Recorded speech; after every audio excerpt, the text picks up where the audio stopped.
Welcome to Agri-Pulse Newsmakers, where we aim to take you to the heart of ag policy. I'm your host, Lydia Johnson. This week, we're joined by Senate Ag Committee Chairman John Boozman. He discusses the benefits farmers can see in reconciliation, the Make America Healthy Again Commission report, and ag labor. But first, here's this week's headlines. The Department of Homeland Security says immigration raids will continue on farms. DHS Assistant Secretary Tricia McLaughlin said there will be no safe spaces for industries who harbor violent criminals or purposely try to undermine ICE's efforts. This decision appears to be a reversal from last week. According to the New York Times, ICE earlier told regional staff to pause all worksite enforcement investigations involving agriculture. In the Oval Office earlier this month, President Trump said farmers and the hospitality industry shouldn't lose long-term workers that had been working without incident.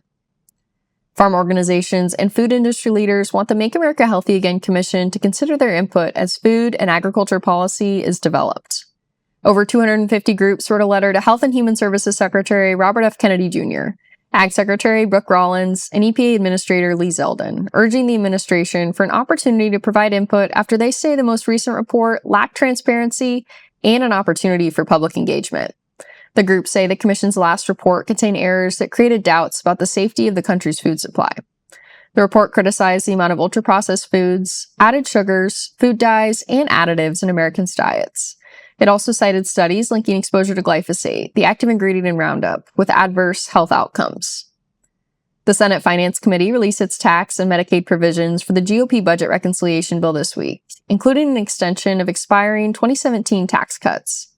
The package would keep the Section 199A deduction for pass-through business income at 20% and make it permanent. It would also set the estate tax exemption at $15 million, or $30 million for a couple, and index the limit to inflation. The Finance Committee's provisions also include an extension of the 45Z Clean Fuels Production Tax Credit through 2031. Republicans in the House and Senate are closely aligned on the Farm Bill provisions in their version of the Budget Reconciliation Bill. The House bill adds $60 billion in spending to farm programs, while the Senate version adds $67 billion. Senator John Boozman serves as chair of the Senate Ag Committee. We asked him where farmers can see the biggest benefits in reconciliation. As we've gone through the country, the thing that I hear the most from our producers is that they need a better safety net. They need more risk management tools in the sense that with these low commodity prices, very high input costs, it's very, very difficult. They need a hedge. And so we worked hard to help really across the board as far as row crop, dairy, sugar producers, all of these various entities, livestock, the specialty crops, honeybees, you name it, trying to give them a better safety net, which again, I think is the most important thing that we can do for our farm community right now.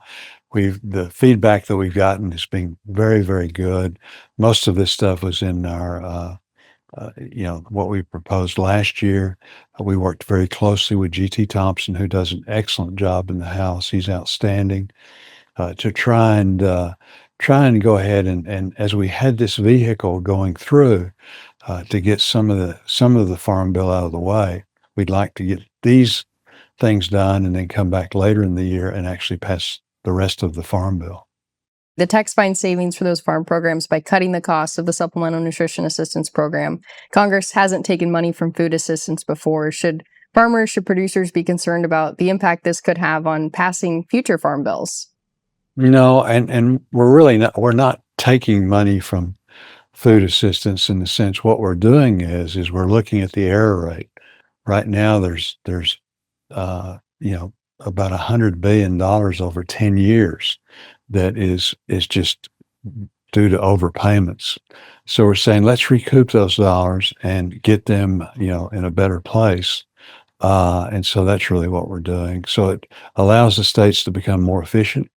Republicans still seem to be divided on some issues, including the impact on rural hospitals of the bill. How confident are you that it can be passed by the July 4th goal that leadership has? I think we'll get it done. Right now, there's still a lot of negotiation going on. People are concerned, rightfully so, in the sense of making sure that we do the very best for our rural hospitals, which are so important. Uh, there's so many headwinds right now in rural America with the farm economy, loss of population, things like that. Certainly, we don't want to do anything that would, make it such that it's that much more difficult. And as you've mentioned, there's some very important Farm Bill elements included in reconciliation, but want to gauge your optimism on a complete Farm Bill still being passed yet this Congress. Yeah, I'm very much committed to that. I've got a great partner in Amy Klobuchar. Senator Klobuchar does a really good job. She and I have done some difficult things in the past and look forward to working with her in the future. We need to pass a complete farm bill. We're able to do some of the big things in reconciliation, the risk management tools. Those are the cost drivers. Those are the things that cost so much money.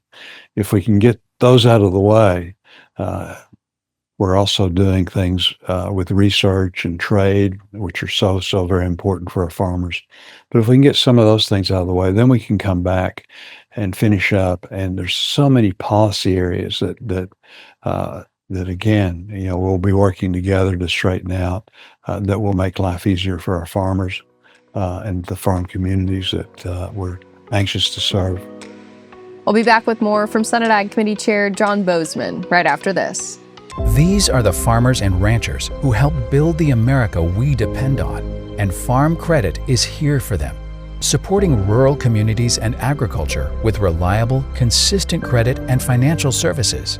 In good times and bad, we provide loans to farmers and ranchers, farmer-owned cooperatives, rural homebuyers, agribusinesses, and rural infrastructure providers.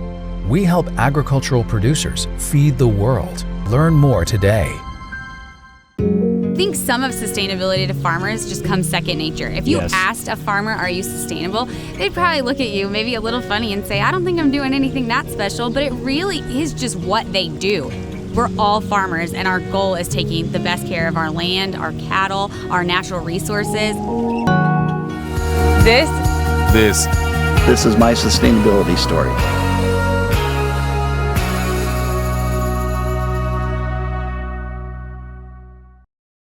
Welcome back. The Department of Homeland Security recently said they would pause raids on farms, hotels, and restaurants, but quickly reversed that decision. We asked Senate Ag Committee Chairman John Boozman about his message to President Trump when it comes to shaping immigration policy that could affect the nation's food supply. Well, I think the biggest problem that we got now is uncertainty. One minute it's one way, and the next minute it's another way. Who can plan? It really makes it very, very difficult. And so I think that there's all kinds of people that we can be going after, initially that are here illegally, that have committed crimes, things like that. That I think that's where we really need to concentrate. Certainly those that are here illegally, the president campaigned on sending back.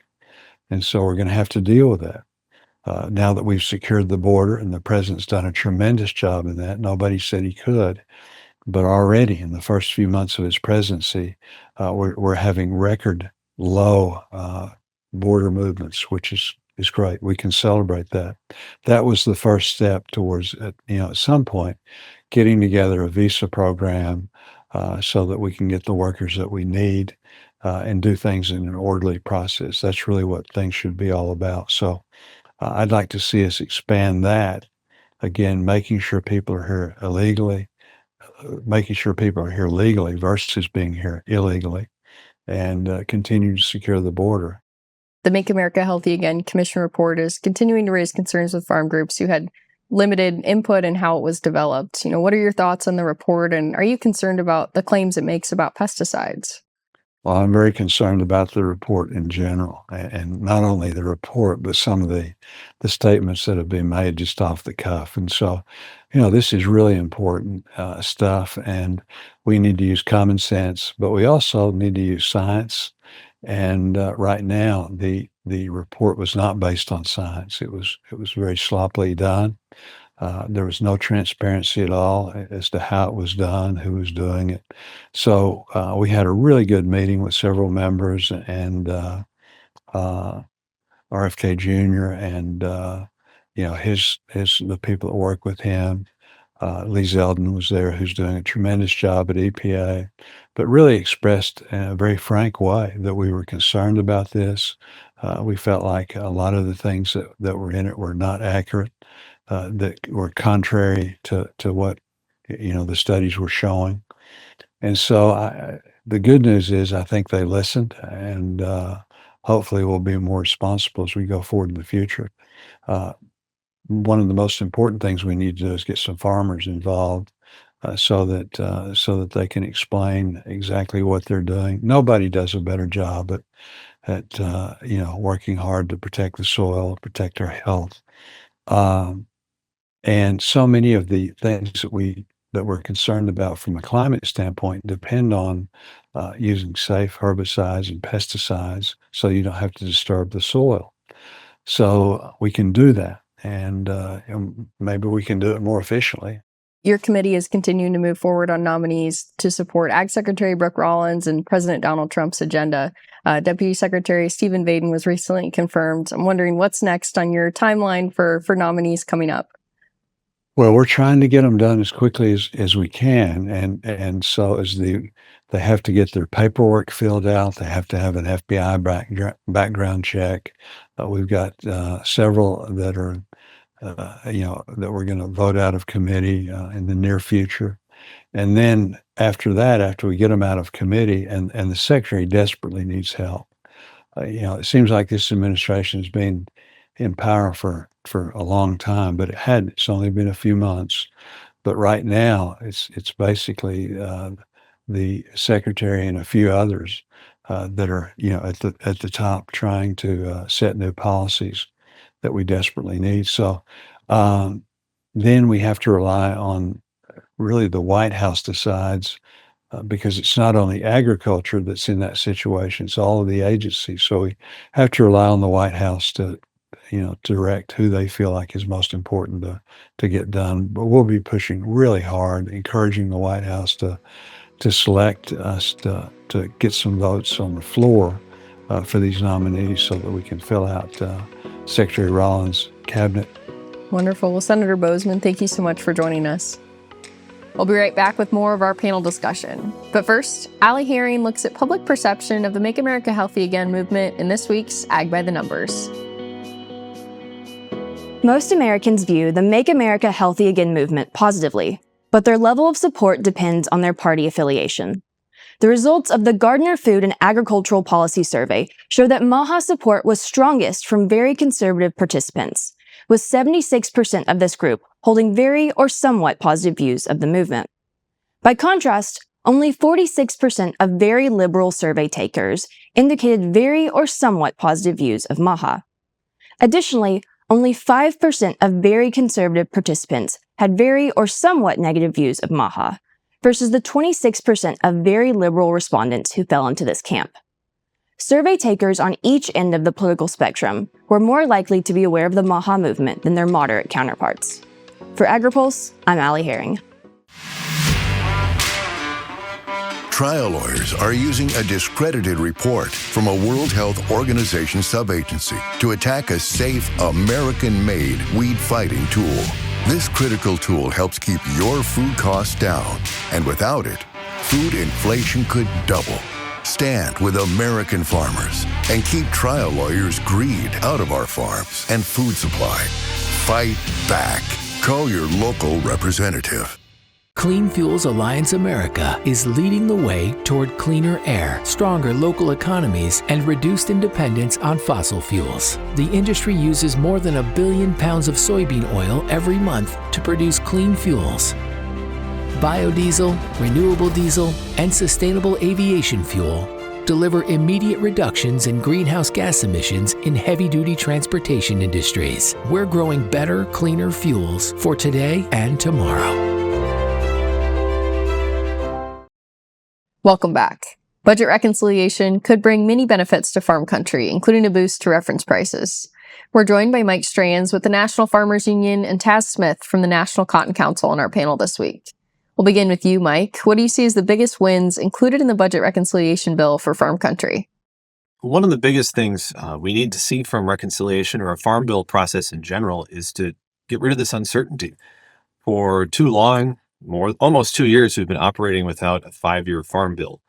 And by moving that process along over the last couple of months through the reconciliation process, in this case, that helps address that big concerns about what our next farm bill is going to look like. So having some boost to reference prices, including some of the important programs that were part of the 2018 Farm Bill that helped provide for rural America is a help. It's a boost. We are concerned, though, about the long-term viability of the Farm Bill coalition as this approach that we see through reconciliation of doing some parts of the Farm Bill, but not all of it, breaks apart that long-term coalition. We'd like to see progress, and we're glad to see those increases in reference prices and other boosts, but there's concerns out there. There's numerous beneficial tax provisions included in the bill as well that will benefit rural America, including an extension of the 45Z tax credit for biofuels. What's the importance of having that for farm country? Absolutely, yeah. Glad to have those tax provisions in there that can help rural America and farmers in particular. With the 45Z Clean Fuels Production Tax Credit, there's more opportunities to make sure that we're unlocking the potential of clean energy production. We've seen this over the last few years when this was part of the Inflation Reduction Act, but by making sure that the 45Z rule and the tax provisions work the way that they ought to, we can help make sure that farmers have greater flexibility and ease when they're making investments and tailoring strategies towards their operations. Taz, bringing in the discussion here, what are you watching in regards to how cotton growers could benefit from the reconciliation package? We're excited about a lot of the provisions in there, particularly for growers. Our reference prices have needed to be increased. Our cotton cost of production has gone up 25% over the last 3 years. We need to get to the reference prices. It's been outdated and needed to be. Does that in here gets that reference price for seed cotton more in line with cost of production. It also makes some critical crop insurance changes. We have a area-wide cotton insurance product called Stacked Income Protection Plan that growers have not been able to use the PLC provision, the price loss coverage provision, and ARC provisions on that. So this would allow growers it makes the SCO, supplemental coverage option, more like Stacks, and allows growers to be able to do PLC, price loss coverage, on their seed cotton-based acres. It also makes some critical changes to the marketing loan, gets the loan rate. It makes an increase in the cotton loan rate. We'll also make some provisions that with adjustable price calculations, they get that more in line to make some critical changes on that front as well. That's going to be really good for growers. We'll be back with more of our panel discussion right after this. I think some of sustainability to farmers just comes second nature. If you asked a farmer, are you sustainable? They'd probably look at you maybe a little funny and say, I don't think I'm doing anything that special, but it really is just what they do. We're all farmers, and our goal is taking the best care of our land, our cattle, our natural resources. This is my sustainability story.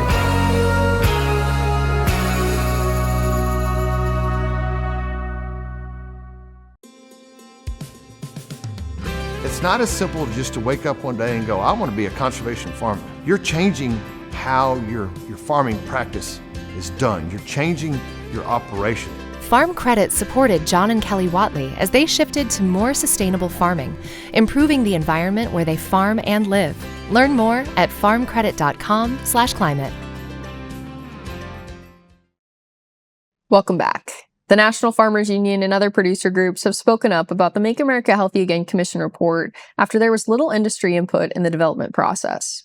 We asked Mike Stranz about the group's message to HHS Secretary Robert F. Kennedy Jr. about the report.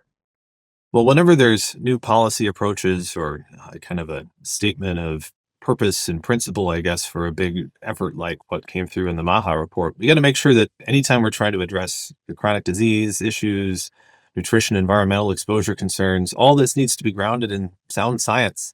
It's got to reflect the science. We need to have a transparent process in how this is built, and overall a commitment to public health. And while that fell short through this MAHA report process, we hope that future efforts can reflect the broad perspectives and important perspectives within agriculture to make sure that these sorts of projects work for farmers. One thing that I do want to hold up, though, that the report rightly highlights and raises to the forefront is the threat of corporate consolidation on our food and agriculture system. So we've got to make sure that that continues to be part of the discussion in the MAHA report and just the overall effort. And we're glad to see the administration include that as one of the big concerns. We can help the overall health of our American population by making sure family farmers aren't being pushed out and that we continue to have diversity in farming and local food systems and rural economies. Taz, I want to get your perspective as well. Is the cotton industry also concerned about the Make America Healthy Again Commission report? Yeah, there's some things in the report that we are concerned about. I mean, anytime you have a report on health that needs to be grounded in science, we have made tremendous strides in with our crop protection products. We have to have that moving forward. Weed control, pest control is a very, very, very important part of production agriculture and cotton, and we need to make sure that those tools remain available for growers in the long term. We do see an opportunity, though, with the MAHA report. One of the provisions that was outlined in the report was the concern about microplastics and the health impacts of microplastics. And we feel like cotton is a natural fiber, natural clothing. We believe that we can do some education with the administration about the possible positive impacts of wearing more natural fibers in your clothing to mitigate some of the damaging possible health impacts of microplastics. Taz, Senator Cindy Hyde-Smith recently introduced the Buy American Cotton Act. So what's the importance of providing those tax credits for American-grown cotton, and do you see that as something that could be rolled into President Trump's One Big Beautiful Bill? Yeah, we're working on that front now. Grateful for the support we have from Senator Cindy Hyde-Smith, and we've got great co-sponsors with Senator Boozman, Senator Britt, Senator Tuberville, Senator Marshall have been great supporters so far, and so we're trying to get that worked in. This bill would basically incentivize the consumption of U.S. cotton. A lot of that cotton is grown in the U.S., where it's exported to Asia or to a nearshore here in Mexico. With some of our free trade agreements we have with that, but we want to get that brought back in, because that is U.S. cotton being produced here and brought back into the U.S. and incentivize the importers and the retailers to source U.S. cotton, and we can trace all that cotton can be traced through the Cotton Trust Protocol and through textile genesis. It's very traceable, so we could utilize that front on that front and get this incentivization going, and really enhance demand for growers, enhance demand for U.S. cotton as well. We'll be back with more Agri-Pulse Newsmakers. But first, Allie Herring looks at U.S. Senate seats up for election in 2026 in this week's Map It Out. 2026 is shaping up to be a Republican-heavy election cycle in the Senate. As you can see here, of the 33 Senate seats up for re-election in 2026, 20 are held by Republicans. 5 of these Republican senators currently sit on the Senate Ag Committee: Mitch McConnell of Kentucky, Tommy Tuberville of Alabama, Roger Marshall of Kansas, Cindy Hyde-Smith of Mississippi, and Joni Ernst of Iowa. 4 Senate Ag Democrats are also up for re-election in 2026: Dick Durbin of Illinois, Tina Smith of Minnesota, Ben Ray Lujan of New Mexico, and Cory Booker of New Jersey. McConnell, Tuberville, Durbin, and Smith will not be seeking re-election. All are retiring except Tuberville, who is running for Alabama governor. Republicans currently hold a 53-47 majority in the Senate. When the 20 Republican-held seats were last up for re-election in 2020, 4 were decided by a margin of less than 10 percentage points: Iowa, Maine, North Carolina, and Texas. For Agri-Pulse, I'm Allie Herring. Trial lawyers are using a discredited report from a World Health Organization subagency to attack a safe, American-made weed-fighting tool. This critical tool helps keep your food costs down, and without it, food inflation could double. Stand with American farmers and keep trial lawyers' greed out of our farms and food supply. Fight back. Call your local representative. Clean Fuels Alliance America is leading the way toward cleaner air, stronger local economies, and reduced dependence on fossil fuels. The industry uses more than 1 billion pounds of soybean oil every month to produce clean fuels. Biodiesel, renewable diesel, and sustainable aviation fuel deliver immediate reductions in greenhouse gas emissions in heavy-duty transportation industries. We're growing better, cleaner fuels for today and tomorrow. Thanks for joining us for another episode of Agri-Pulse Newsmakers. Next week in Washington, both the House and Senate will be in session. Senate Majority Leader John Thune still has his eyes set on passing the Senate version of President Trump's One Big Beautiful Bill Act by the 4th of July. Tune in next week and check our website anytime for the latest developments. For Agri-Pulse, I'm Lydia Johnson. Thanks for watching. Newsmakers is a production of Agri-Pulse Communications. You can also find our new content on YouTube and wherever you get your podcasts. And don't forget to follow Agri-Pulse and our correspondents on social media to get breaking news and more. For agriculture, trade, food, environment, and regulatory news, your source is agripulse.com.